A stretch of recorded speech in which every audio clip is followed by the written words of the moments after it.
Abdul Muttalib কাবা ঘরের প্রধান মুতাওয়াল্লি, কাবা ঘরকে দেখভাল করে দেখাশোনা করে।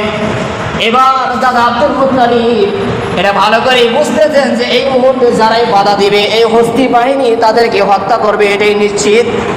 আর তখন আব্দুল মুত্তালিব ঘোষণা করে দিলেন যে তোমরা যার যার প্রাণকে রক্ষা করো, এই ঘর যার তিনি নিজেই তার ঘরকে রক্ষা করবেন। বলুন সুবহানাল্লাহ।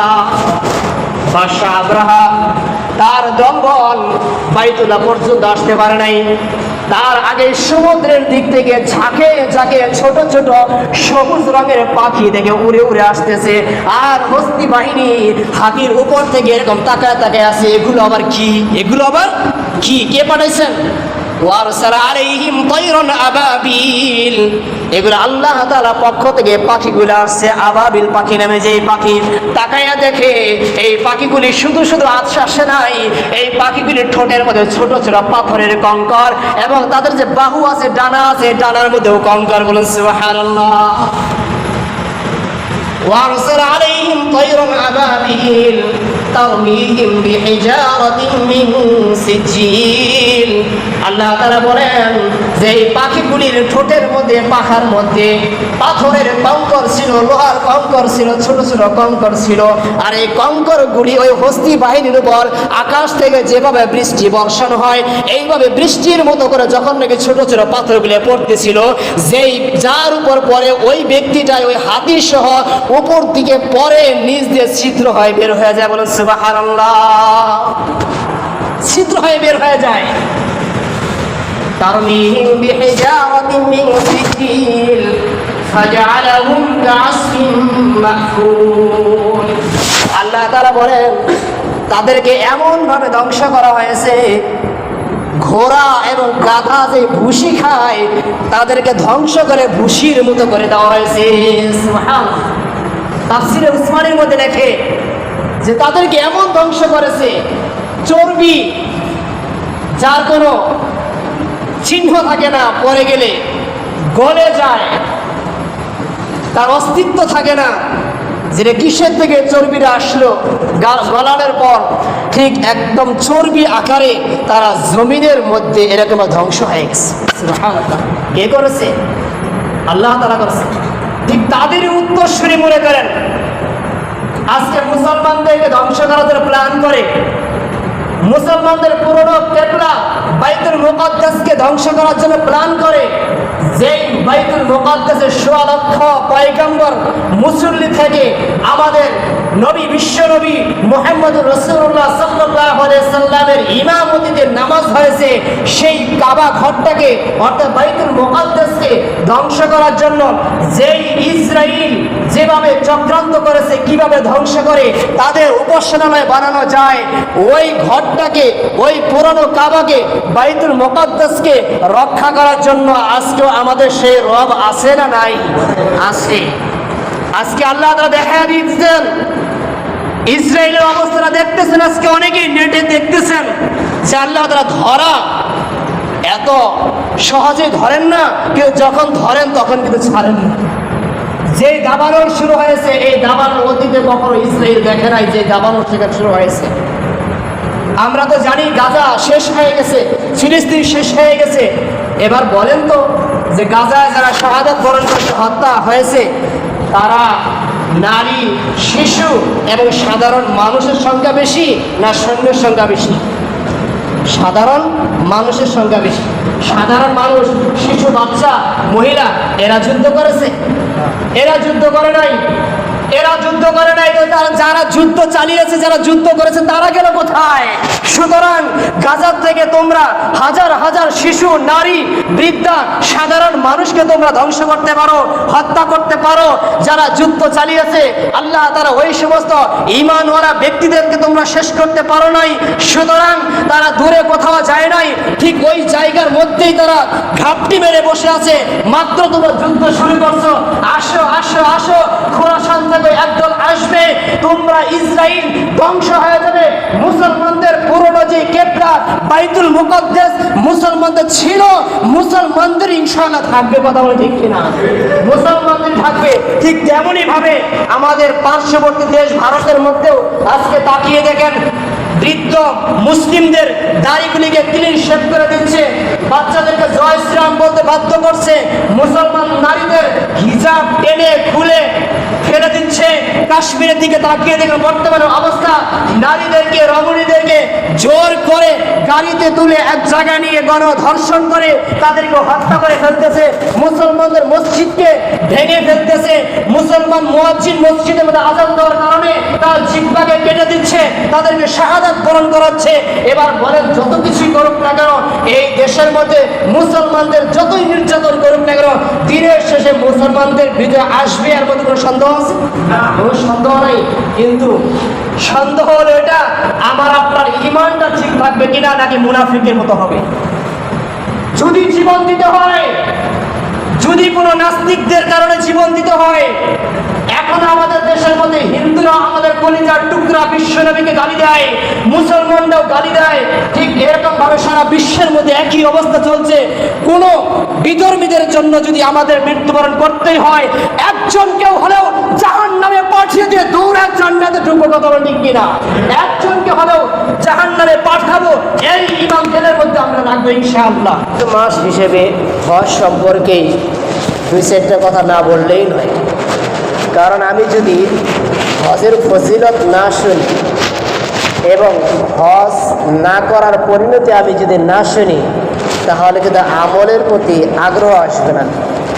মনে করেন একটা ইসলাহি মজলিসের মধ্যে একটা মানুষ যত কিছু শিখে আমলের, একটা ওয়াজ মাহফিলের মধ্যে কিন্তু ওটা পায় না। কীভাবে পায় না? আপনি খেয়াল করে দেখবেন, একটা মসজিদের মধ্যে সপ্তাহে যেই কথাগুলো শুনে, একটা ওয়াজের মধ্যে অতগুলো কথা শুনতে পায় না, কারণ বিভিন্ন ঘটনা বিভিন্ন কিছু বলতে বলতে শেষ হয়ে যায়। আর একটা মসজিদের মধ্যে যখন কথা বলা হয়, ওই মহল্লার মধ্যে কোন জিনিসটার প্রয়োজন, ওই জিনিসটার উপরে মসজিদের মধ্যে আলোচনা করা হয়, যাতে করে সেটা সংশোধন হয়। আর এই জন্য শ্রোতাকে, মুসল্লিকে ওই নিয়তেই কথাগুলো শুনতে হয় যে আমি যেন আমল করতে পারি, আমলের নিয়তে শোনা লাগে। আল্লাহ তাআলা পবিত্র কোরআনের মধ্যে বলতেছেন, ওয়ালিল্লাহি আলান নাসি হিজ্জুল বাইতি মান ইসতাতাআ ইলাইহি সাবিলা। আল্লাহ তাআলা বলতেছেন যে মানুষের মধ্যে ওই সমস্ত মানুষ যাদের উপর আল্লাহ তাআলা এই পরিমাণ সম্পদ দিয়েছেন যে নিজের এলাকা থেকে, বাড়ি থেকে বাইতুল্লাহ শরীফ পর্যন্ত যাতায়াতের খরচ বহন করতে পারবে এবং ওই দিনগুলিতে পরিবারের মধ্যে খরচ করার মতো অর্থ বাড়িতে জমা থাকবে, তো ওই ব্যক্তির উপর আল্লাহ তাআলা হজকে ফরজ করে দিয়েছেন। সুবহানাল্লাহ। তো ওই ব্যক্তির উপর হজ ফরজ, শর্ত হলো যে তাকে সুস্থতা থাকতে হবে এবং বিশেষ করে তার যাতায়াতের রাস্তাটা নিরাপদ থাকতে হবে। এখন এক ব্যক্তির উপর হজ ফরজ, কিন্তু তার মামলা মোকদ্দমা এত হয়েছে সে হজে যেতে পারবে না। এখন তার করণীয় কি? তার করণীয় হলো, তার উপর হজ ফরজ হয়ে আছে, মাল আছে, কমসে কম বদলি হলেও করানো। বার্ধক্য হয়ে গেছে, এখন সম্পদ হয়েছে, কি করবে এখন? সে তো যেতে পারতেছে না, অসুস্থ। তাহলে তার করণীয় কি? যে তার পরবর্তীতে বদলি আরেকজনকে পাঠানো। মানে এক কথা, তার জিম্মাদারিতে যখন হজ ফরজ হয়ে যায়, তাকে হজ পালন করতে হবে বা তার পক্ষ থেকে হলেও করতে হবে। যদি না করে, আল্লাহ রাসূল সাল্লাল্লাহু আলাইহি সাল্লাম বলেন যে হজ ফরজ হওয়ার পর যে ব্যক্তি হজ করবে না, ওই ব্যক্তি মারা যাওয়ার সময় চাই সে ইহুদি হয়ে মারা যাক বা নাসারা হয়ে মারা যাক, আমি নবীর কোনো জিম্মাদারি নেই। মানে হলো ওই ব্যক্তি মৃত্যুর সময় ঈমান নসিব না হওয়ার সম্ভাবনাই বেশি যে ব্যক্তির উপর হজ ফরজ হয়েছে কিন্তু হজ করে নাই। সে বেঈমানের উপর ঈমান হারা হয়ে মারা যাওয়ার সম্ভাবনা বেশি, এটাই বোঝাচ্ছে এখানে নবীজি। তাহলে হজ কতটা জরুরি যাদের উপর হজ ফরজ হয়েছে। তো যাদেরকে আল্লাহ তাআলা মাল দিয়েছেন, তাদের কপালটা আল্লাহ তাআলা অনেক ভালো দিয়েছেন, অনেক দামি একটা কপাল দিয়েছেন। এখন ঘটনা হলো যে আমি স্বর্ণ তো চিনি না, আমি রাস্তার মধ্যে স্বর্ণ কুড়িয়ে পেলে কি আমি স্বর্ণের মর্যাদা দিব? বলেন দিবে? আমি মুক্তা চিনি না, যেই মুক্তা ঝিনুকের ভিতর থাকে ওই ঝিনুকটা বোঝে না যে আমি এত দামি হয়ে আছি। মুক্তার কারণে যতক্ষণ আমার ভিতর মুক্তা আছে ততক্ষণ মানুষ আমাকে সন্ধান করবে, আর যখন আমাকে পাবে আমার বুকটা চিরে মুক্তাটা যখন বের করে নেবে তখন আমাকে ফেলে দিবে, আমার কোনো দাম থাকবে না। কিন্তু মুক্তা যতক্ষণ আছে আমি দামি হয়ে আছি। আপনাকে আল্লাহ তাআলা হজের জন্য সম্পদ দিয়েছেন, আপনার কপালটাকে আল্লাহ তাআলা দামি বানিয়ে রাখছেন, এর মধ্যে কোনো সন্দেহ আছে ভাই? কোনো সন্দেহ নেই। কিন্তু আমাকে বুঝতে হবে, আমাকে চিনতে হবে, আমাকে জানতে হবে। আজ আমি না জানি, স্বর্ণ পাইলেও আমি যেরকম ছিটকে ফেলে দিব, কারণ আমি স্বর্ণ চিনি না। আর যে স্বর্ণ চিনে সে ওটা মূল্যায়ন করবে। যে মাল সম্পর্কে জানে যে আমি আমার মালটাকে যদি সঠিক ব্যবহার করে আমার মালটা দামি হবে। আজকে আমি কার জন্য মালকে জমা করি?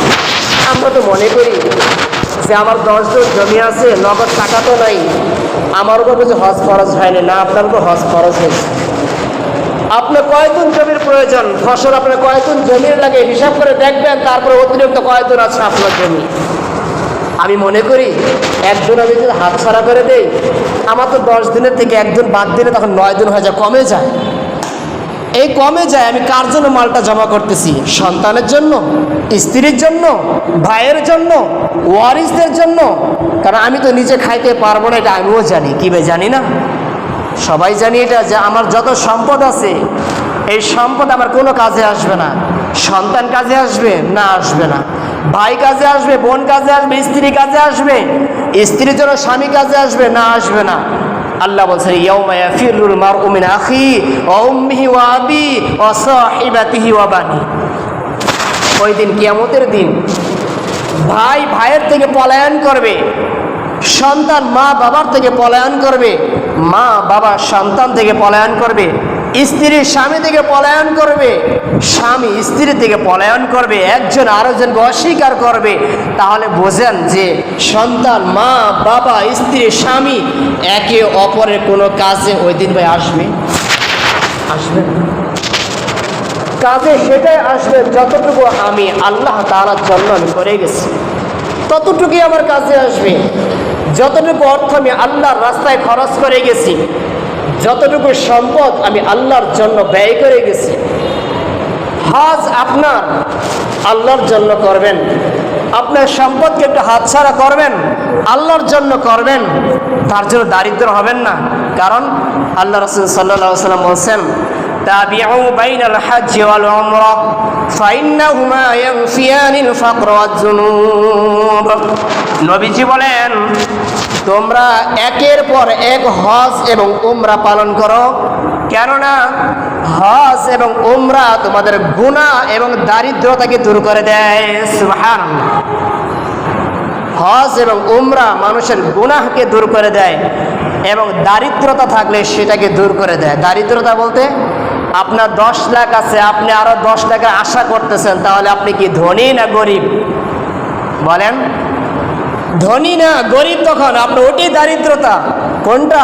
যে আমি এখন আরো 10 লাখ চাচ্ছি, আমার যতটুকু আছে তার থেকে আমি আরেকটু চাচ্ছি, আমার আরেকটু লোভ, আরেকটু লোভ, এটাই আমি এখন পর্যন্ত আমি দারিদ্রতার মধ্যে আছি।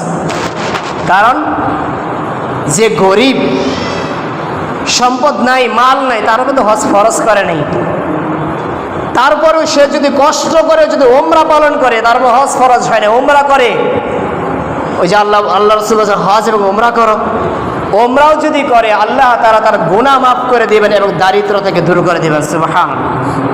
কিন্তু এই হজটাকে আমাকে সাথে করে নিয়ে আসতে হবে। হজ কি করতে হবে? সাথে করে আমাকে নিয়ে আসতে হবে। আমি হজকে সাথে করে নিয়ে আসার অর্থ হলো এটা যে আমি হাজী সাহেব হয়ে আসলাম, আপনাদের এলাকার মধ্যে হজের সিজন হইলে বিশেষ করে আমার মনে পড়ে যায় ওই ব্যক্তির কথা, আল্লাহ তাআলা তাকে হেদায়েত নসিব করুন বলে আমিন। উনি বলছিল এইভাবে কলারটা ধরে হজ করে আসছি, নামের সাথে হাজী সাহেব না লাগাইলে কি হয়? বলেন তো, এরকম হাজী আল্লাহ তাআলা কি চেয়েছেন? আপনাকে হাজী সাহেব বলে ডাকতে হবে এরকম কোনো কথা নয়। আপনার কথা হলো যে আপনি হজ ফরজ হয়েছে, আপনি হজ করেছেন, আল্লাহর কাছে শুকরিয়া আদায় করেন। যেই ঘরটাকে বছরের পর বছর, যুগের পর যুগ কল্পনার ছবি এঁকে যার দিকে মুখ করে সিজদা করলেন, যে কালো ঘরটাকে জীবন একবারও দেখেন নাই কিন্তু সিজদা করেছেন, আপনি সেই জায়গাটার মধ্যে স্বচক্ষু দিয়ে আল্লাহর ঘরটাকে আপনি দেখলেন, আপনার স্বচক্ষু দিয়ে নবীজির সবুজ গম্বুজটাকে আপনি দেখলেন, নবীজির রওজাটাকে দেখলেন। এর থেকে সৌভাগ্যর বিষয় আর কি হতে পারে? যে আরাফার ময়দানে আদম ও হাওয়া আলাইহিস সালামকে আল্লাহ তাআলা 300 বছর পর কান্নাকাটি করার পর আল্লাহ তাআলা সেখানে মাফ করলেন, আর সেই জায়গার মধ্যে আপনি হাতটা তুলে আল্লাহ তাআলার কাছে যখন মাফ চাইলেন, আল্লাহ আপনার জীবনের গুনাহ মাফ করে দিলেন। সুবহানাল্লাহ। ওই জায়গাটার মধ্যে, এই দামি জায়গাটার মধ্যে গেলেন, এর থেকে বড় দামি আর কি হতে পারে আপনার জীবনে? আপনাকে হাজী সাহেব বলতে হবে এরকম না। হ্যাঁ, একজন হজ করছে তাকে হাজী সাহেব বলা, সম্মান দেওয়া তাকে, কিন্তু এইভাবে এরকম মনে করো না যে আমি একজন হাজী সাহেব, কষ্ট নেবেন না কেউ, আমাকে হাজী সাহেব বলতেই হবে। অনেক সময় আছে নামের আগে যদি হাজী সাহেব না লাগানো হয়, এরকম কিছু অবুঝ বান্দা আছে, নাছর বান্দা আছে, মনে কষ্ট নেয় যে 6, 7, 8 লাখ টাকা খরচ করে হজ করে আসলাম, নামের লাগে হাজী সাহেবটা আমার দিয়ে দিল না। কি ভাই, এটা করা কি ঠিক? এটা ঠিক না। আমাকে হজ সাথে করে নিয়ে আসার অর্থ হলো এটা যে আমি যে গুনাহকে সেখানে ঝরিয়ে আসছি, আমাকে গুনাহ থেকে বাঁচতে হবে। আবার আমরা অনেকেই মনে করি যে আমার উপর হজ ফরজ আছে, হজ আগেই করা যাবে না, কারণ হজ করলে তো আমি আকাম কুকামগুলা করতে পারবো না। কথা বল ঠিক কি না? এরকম আছে না নাই? আল্লাহ হেদায়েত নসিব করুক। কেন যে হজ করলে আকাম কুকাম করা যাবে না? মুসলমান ইমানদার, তাই বলে ইমান নিয়ে আকাম কুকাম করা যাবে? কথা বলেন, যাবে?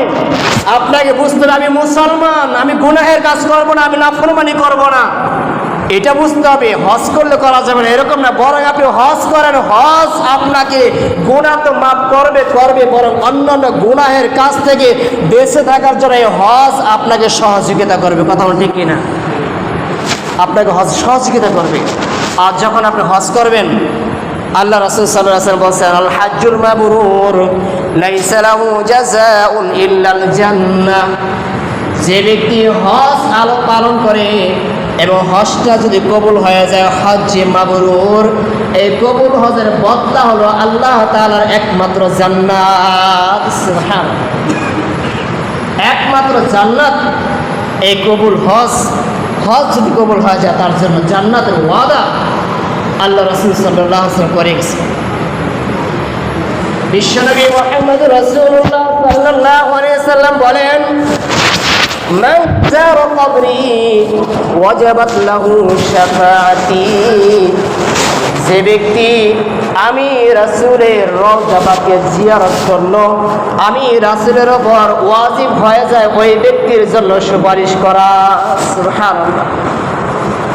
যেখানে আল্লাহ রাসূল সুপারিশ করবেন, অর্থাৎ কিসের সুপারিশ? জান্নাতে যাওয়ার সুপারিশ। কিসের সুপারিশ ভাই? জান্নাতে যাওয়ার সুপারিশ। যদি আমার আপনার জন্য, একজন হাজী সাহেবের জন্য আল্লাহ রাসূল যদি সুপারিশ করে আল্লাহ তার কাছে, আল্লাহ আমার এই বান্দাটাকে, তোমার এই বান্দাটাকে, আমার এই উম্মতকে তুমি জান্নাত দাও, নবী যদি আপনার পক্ষ নিয়ে সুপারিশ করে, এই সুপারিশ আল্লাহ তাআলা কবুল করবেন নাকি করবেন না?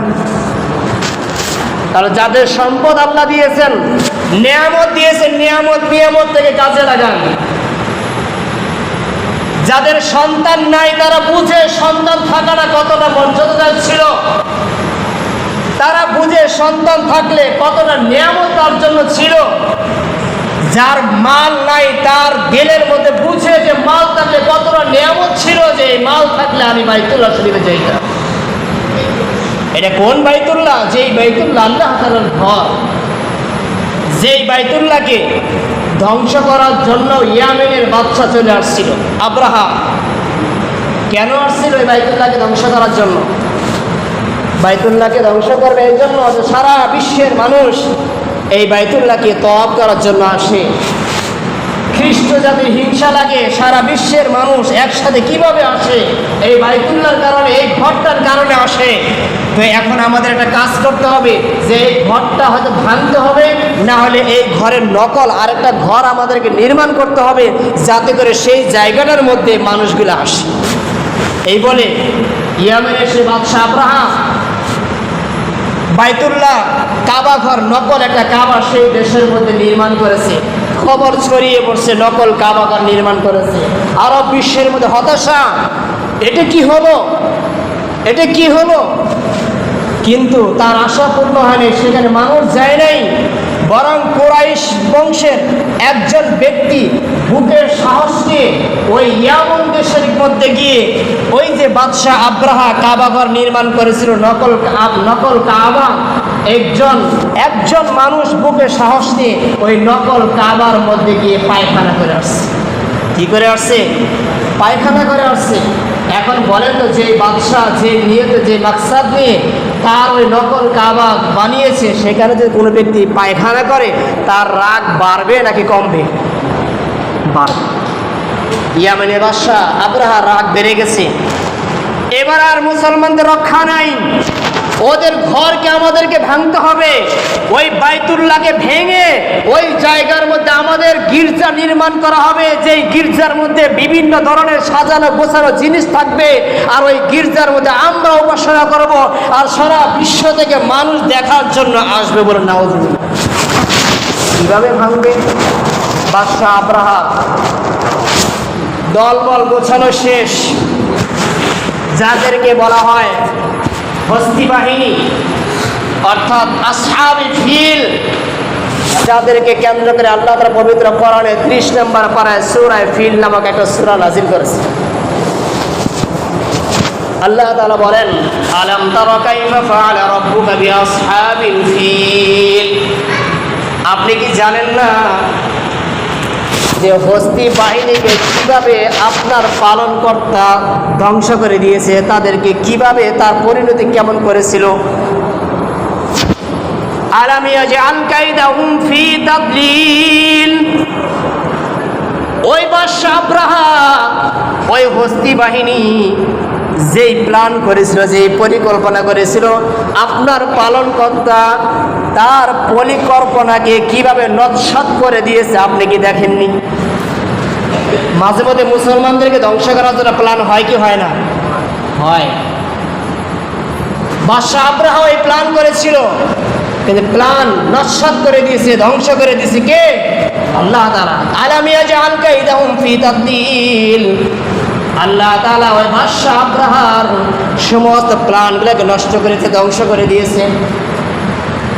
ওয়া আরসালা আলাইহিম তায়রান আবাবিল, কিভাবে নষ্ট করেছেন?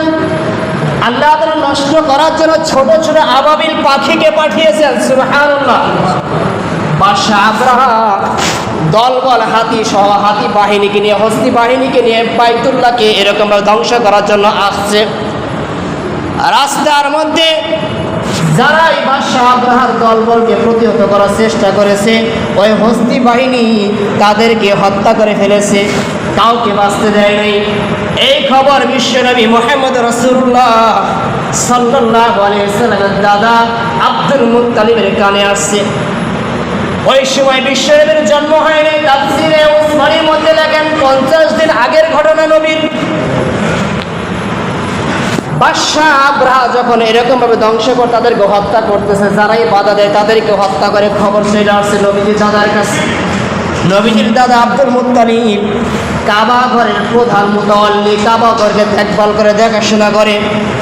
এবার দাদা আব্দুল মুত্তালিব এটা ভালো করে বুঝতেছেন যে এই মুহূর্তে যারাই বাধা দিবে, এই হস্তি বাহিনী তাদেরকে হত্যা করবে, এটাই নিশ্চিত।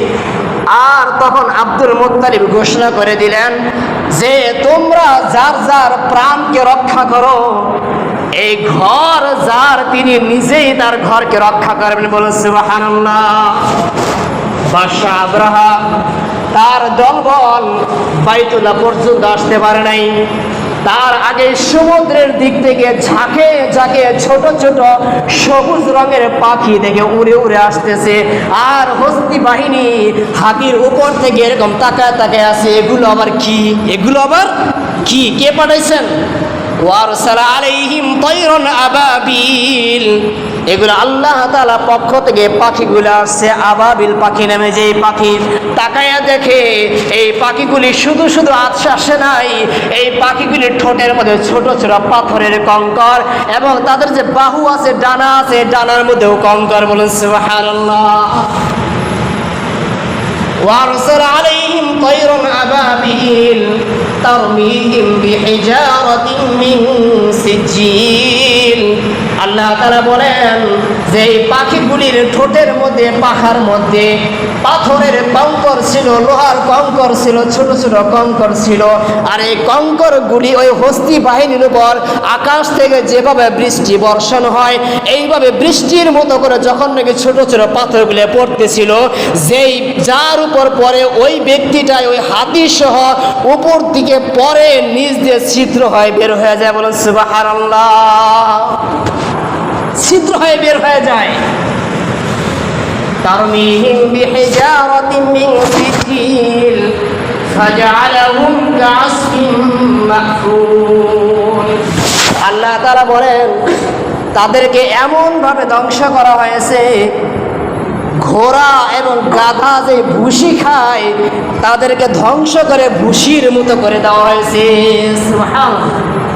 তাফসীরে উসমানীর মধ্যে লেখে যে তাদেরকে এমন ধ্বংস করেছে, চর্বি যার কোনো চিহ্ন থাকে না, পরে গেলে গলে যায়, তার অস্তিত্ব থাকে না, যেটা কিসের থেকে চর্বিটা আসলো, গলানোর পর ঠিক একদম চর্বি আকারে তারা জমিনের মধ্যে এরকম ধ্বংস হয়ে গেছে।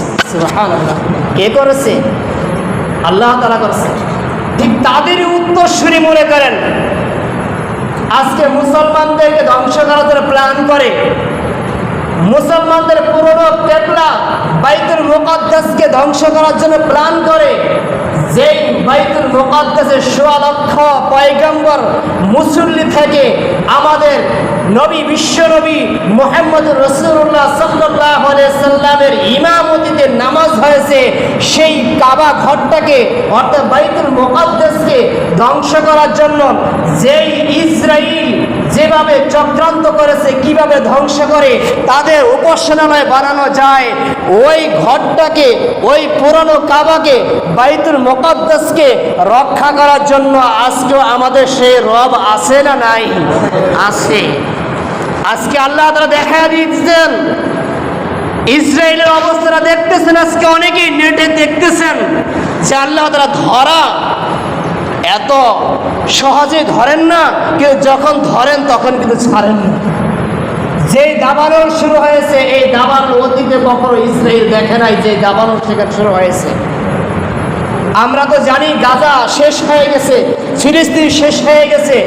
এবার বলেন তো যে গাজায় যারা শাহাদাত বরণ করতে হত্যা হয়েছে তারা নারী, শিশু এবং সাধারণ মানুষের সংখ্যা বেশি না সৈন্যের সংখ্যা বেশি?